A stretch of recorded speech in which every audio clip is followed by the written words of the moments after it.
निफाड तालुक्यात मुसळधार पावसानं कहर केलाय. नदी नाल्यांसह ओढ्यांना पूर आलाय. या पुराचं पाणी शेतामध्ये शिरल्यामुळे पिकांचं मोठ्या प्रमाणात नुकसान झालंय. पिकं पाण्याखाली गेल्यामुळे शेतकरी हवालदिल झालाय.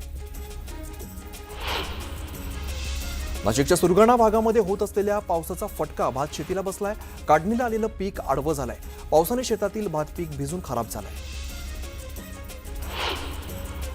नांदेड जिल्ह्यात सकाळपासूनच मुसळधार पावसानं हजेरी लावली आहे. हदगाव तालुक्यामध्ये ढगफुटी सदृश्य पाऊस झालाय. त्यामुळे नदी नाल्यांना पूर आलाय आणि काढलेलं सोयाबीनचं पीक आणि कापसाच्या पिकाचं मोठ्या प्रमाणात नुकसान झालंय.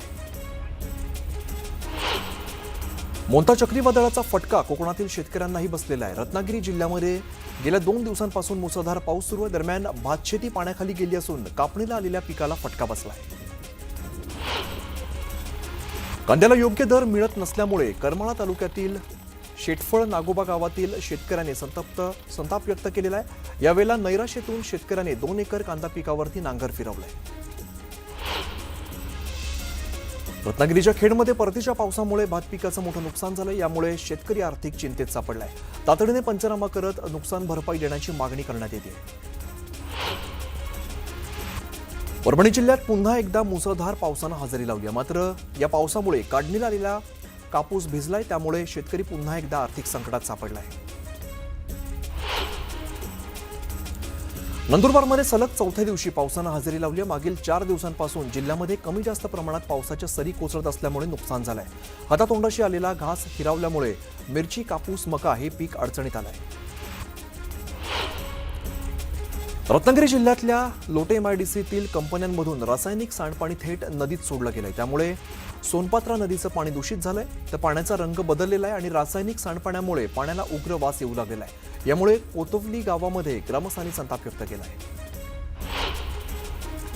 हिंगोली जिल्ह्यात अवैध रेती, मटका, जुगार अशा अवैध धंद्यांमध्ये वाढ होते. त्यामुळे वाळू माफिया आणि गुंडांवरती कारवाई करण्याची मागणी भाजपानं केली आहे. जिल्हाधिकारी आणि पोलीस अधीक्षकांकडे याबाबतचं निवेदन दिलंय.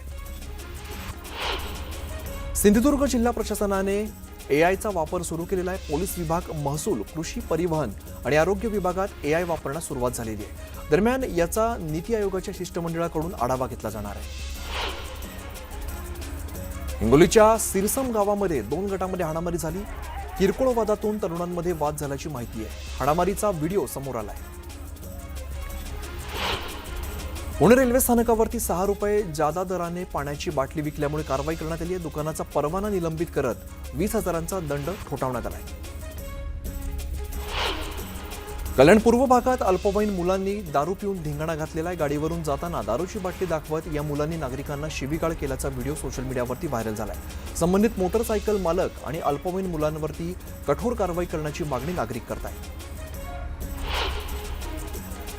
जळगावच्या मुक्ताईनगरमध्ये नदीपात्रात अवैध वाळू वाहतूक करणारे 4 डंपर जप्त करण्यात आले. मुक्ताईनगरचे तहसीलदार वखारे यांनी ही कारवाई केली आहे. दरम्यान डंपर चालक पळून गेल्याची माहिती आहे.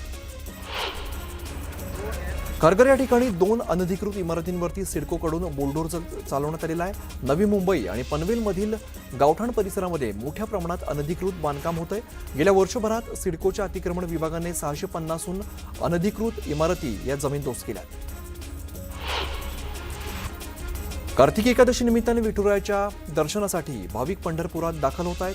देवरुख या ठिकाणाहून वारकऱ्यांसाठी 12 एसटी बसेस पंढरपूरसाठी रवाना झालेल्या आहेत. लक्ष्मी वात्सल्य सेवाभावी संस्थेने या बसेस उपलब्ध करून दिल्या.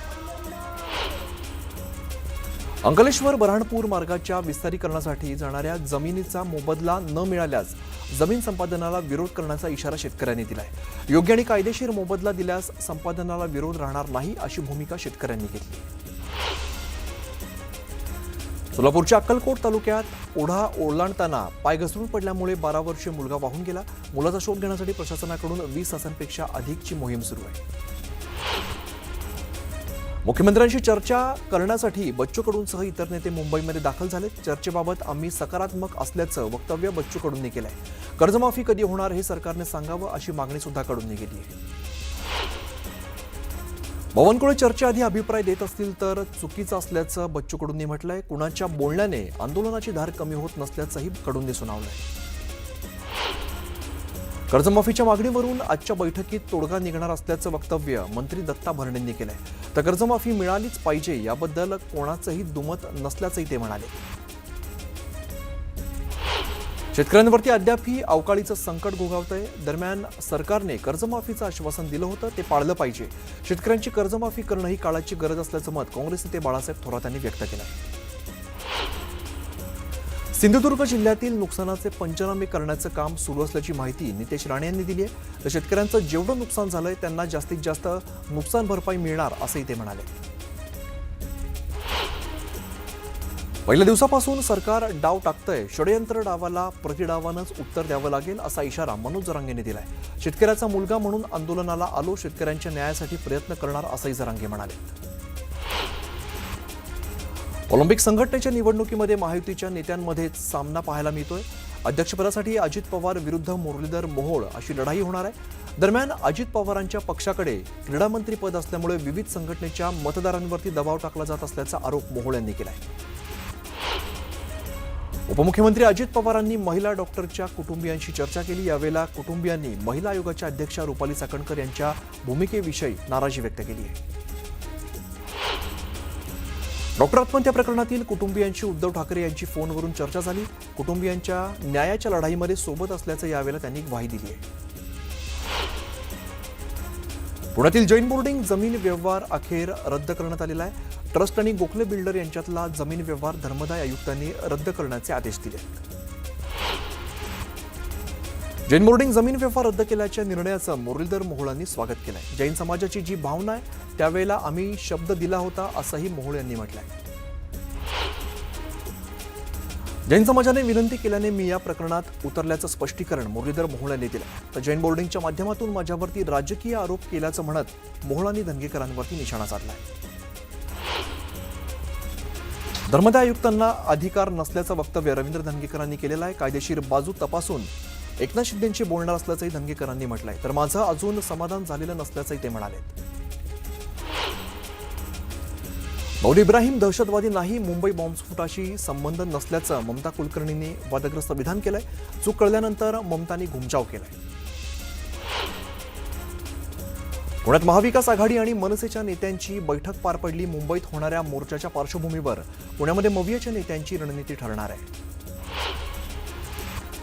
प्रकाश आंबेडकर यांचा वादग्रस्त व्हिडिओ सोशल मीडियावरती व्हायरल झालाय. व्हायरल व्हिडिओवरून वंचित बहुजन आघाडीचे कार्यकर्ते आक्रमक झालेत. व्हिडिओ व्हायरल करणाऱ्यांवरती कारवाई करण्याची मागणी करण्यात आली आहे. त्या कारवाई न केल्यास संभाजीनगर बंद करण्याचा इशाराही दिलाय. सिंधुदुर्ग जिल्ह्यामध्ये AI प्रणाली राबवण्याची नीती आयोगाचा दौरा सुरू झालेला आहे. यावेळेला मंत्री नितेश राणे यांनी नीती आयोगाच्या सदस्यांचं स्वागत केलं आहे.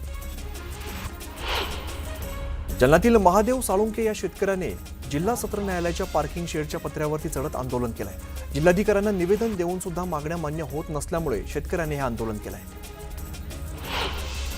धाराशिवमध्ये अंतर्गत रस्ते स्थगितीच्या मुद्द्यावरून भाजप आणि महाविकास आघाडीचे कार्यकर्ते आमनेसामने आल्यामुळे जिल्हाधिकारी कार्यालयाला छावणीचं स्वरूप प्राप्त झालंय.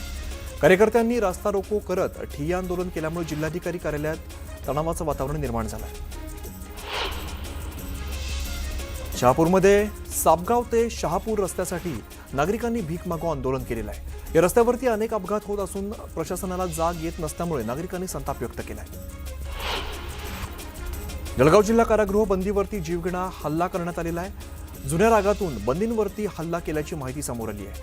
हल्ल्याची घटना घडताच कारागृहातील शिपायांनी हल्लेखोराच्या तावडीतून बंदीला सोडवत रुग्णालयामध्ये दाखल केलं. या प्रकरणात गुन्हा दाखल करण्यात आला आहे.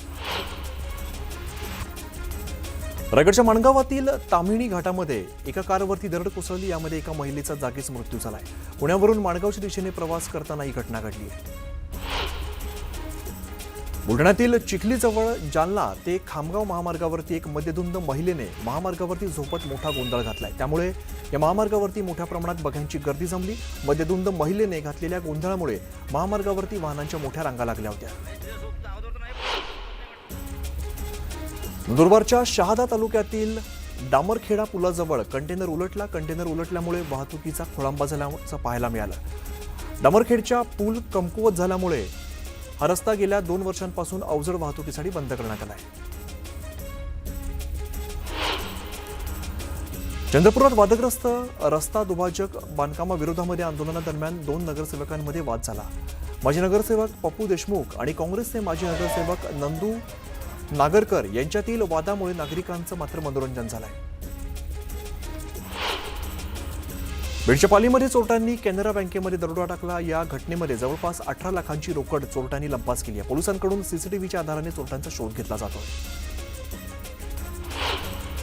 धुळे जिल्ह्यातील धुळे साक्री महामार्गावरील पेट्रोल पंपावरती दरोडा टाकण्यात आलाय. बंदुकीचा धाक दाखवत दरोडेखोरांनी पेट्रोल पंपावरील कर्मचाऱ्यांना मारहाण केली. या प्रकरणी पोलिसांनी गुन्हा दाखल केलाय.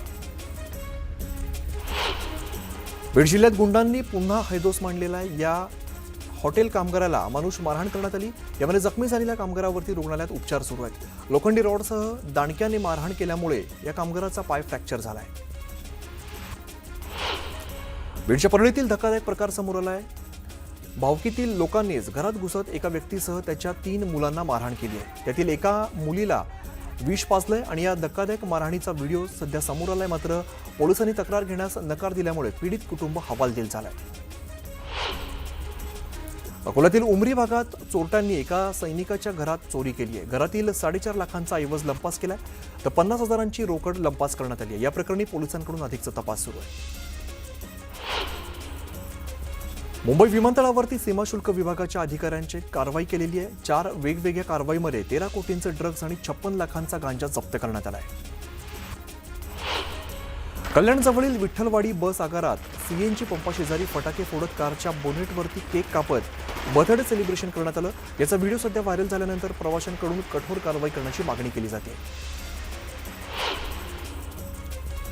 नाशिकच्या द्वारका परिसरात गुंडांची दहशत पाहायला मिळाली. कराड बंधू चिवडा दुकानावरती अज्ञात टवाळखोरांनी कोयता आणि दगडाने हल्ला केला. हल्ल्याची घटना सीसीटीव्हीत कैद झाली आहे. अवैध रेती उपसा करणाऱ्यांविरोधात नांदेडच्या महसूल विभागाने धडक कारवाई सुरू केली आहे. महसूल पथकांनी 63 लाखांचं साहित्य उद्ध्वस्त केलं आहे. कणकवली तालुक्यातील साळिस्ते या ठिकाणी मयत अवस्थेमध्ये आढळलेल्या बेंगलोर या ठिकाणी श्रीनिवास गणेश रेड्डी यांची हत्या प्रकरणी 3 संशयित आरोपींना कणकवली न्यायालयात हजर करण्यात आलेलं आहे. न्यायालयाने तिघांनाही 7 दिवसांची पोलीस कोठडी सुनावली आहे. ठाकरेंच्या सेनेचा पदाधिकारी सावकार विशाल कदमवरती 2 गुन्हे दाखल करण्यात आलेले आहेत. 3 दिवसांपूर्वी पोलिसांनी विशाल कदम याला अवैध सावकारी प्रकरणी ताब्यात घेतलेलं होतं. जबरदस्तीने व्याज वसूल करणे तसंच मालमत्ता हडप करून 10 लाखांची खंडणी वसूल करणे असे गुन्हे दाखल करण्यात आले.